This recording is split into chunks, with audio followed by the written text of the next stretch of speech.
There are a lot of bases to cover, and the one that I chose to cover with this video is how I approach picking and it's not so much how I hold the pick, but how I literally pick the strings with the pick.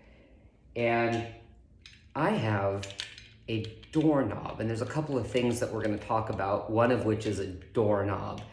And you might be thinking, what in the world does a doorknob have to do with picking? And the other is handwriting. So I approach picking through doorknobs and handwriting, and that might seem crazy. So let's get into how exactly that is. And what I notice is on this journey of trying to eliminate tension from the wrong places so that it frees up my muscles, I have complete flexibility and complete mobility, therefore I can have the right tension in the right places so I can play faster and play longer, is I started noticing that I picked a lot like this. I would just kind of hold a pick and be like, and I don't know if you really capture that well on camera, but my wrist is really going like this, which is how we might imagine if we were going to play some air drums playing a hi-hat.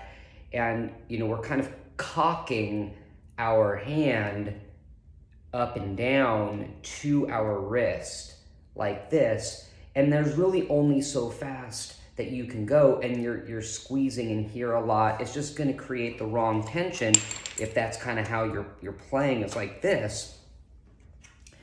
And so what I noticed through my own experience and in watching some of the videos now, with YouTube, we see people that actually have cameras on some of the hands of the greats, and what they're doing is I noticed this twisting motion. And so the reason I have a doorknob is because I actually call it the doorknob picking technique. That's not anything official. I just think of that in my head. I haven't trademarked the term. Wait, I trademarked it right now with the creation of this video. But it's like a doorknob. And the other object that you might visualize would be a combination lock. Because if you have a combination lock, you're going to be, doing this move.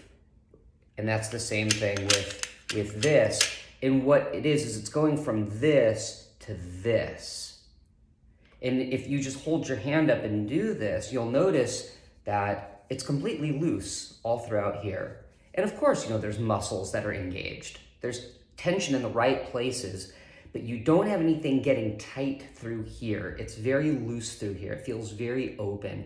And you can sit there and I can only go so fast doing that, but I can go like that really fast because it's all looser. So keep that in mind. And then the second, we're gonna bookmark that. And then the second thing is handwriting. And handwriting is the approach that we're going to use to practice, meaning this is I used to have really bad handwriting, and there's a bit of a stereotype, like with surgeons having very bad handwriting.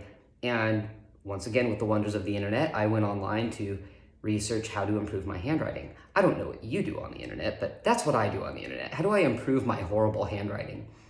And what I learned was that the reason why some people have bad handwriting, like surgeons and maybe guitar players, is because we're using our fingers. We're using our wrist. It's like because I'm so used to picking, I can do this and pick with my fingers. So I'm using my fingers to write with, and you don't have a big range of mobility. So if you're doing cursive, you're just not gonna have very smooth curves. And the reason why some people have beautiful handwriting is because they're actually operating from their shoulder. So if you're gonna be drawing circles, or like with cursive, there's lots of curves, you can see my whole arm moving, and you get these really big, smooth curves and smooth movements.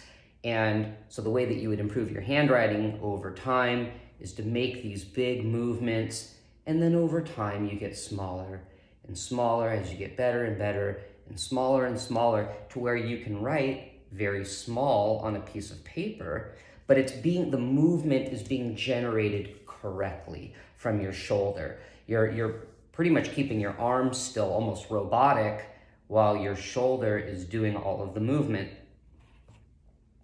So the reason I bring that example into how to pick is because when we're doing this motion, if you have not picked this way before, it's going to be completely foreign. And you know that adage that you got to take one step back to take 3 steps forward. I mean, this is going to be a couple of big steps back. It was for me to take infinite steps forward in your ability.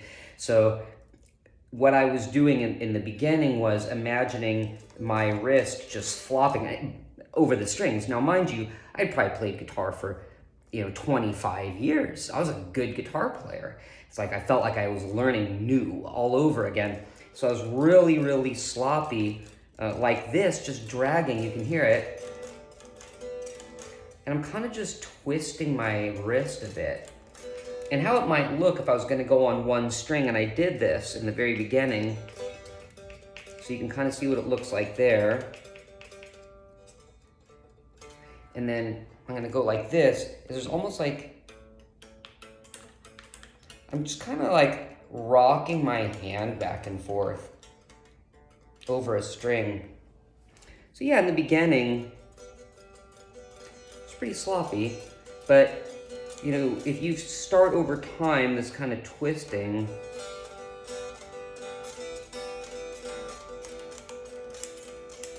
you're going to start to train your hands that it's good to not have that unhealthy tension. You want that freedom of movement. You want that looseness. Now, the way that I'm holding the pick, and I can get into this more in another video, is I've got my thumb at, I can't show it that well, at about a 45-degree angle. So here's the pick. My thumb is about at a 45-degree angle this way, and my index finger's kind of curved at like a 45 that way. And maybe my thumb is a bit more straight across. Maybe it's not quite 45, it's a bit straight across. And then that's at 45. That's actually more how it is, so apologies for that. So my thumb is about 45 degrees like that, and then my index finger, it's on the side like that. And that's about how I typically hold the pick. And so doing that, now I have a couple other things that I'm going to get into, how much I turn my wrist like this and something else I do with my forearm, but I'm gonna do that in another video. And then over time, you get faster.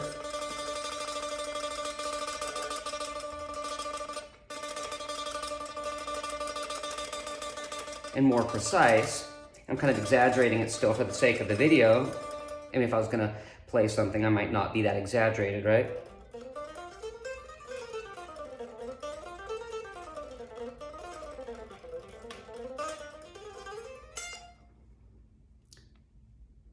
So again, just to finalize, and we'll kind of recap, and then we'll get on to the next video. Keep that loose and go back to that. Practice that doorknob. Think of a doorknob. Think of a combination lock that you want this to be really open and loose. Think of the handwriting moving from the shoulder that we want to pick. And let our hand, as we're retraining our hand for a looser, more relaxed picking technique, that it's okay to be sloppy and kind of twist like the entire wrist. We will get more precise as we go. So it's okay to be a little sloppier right now.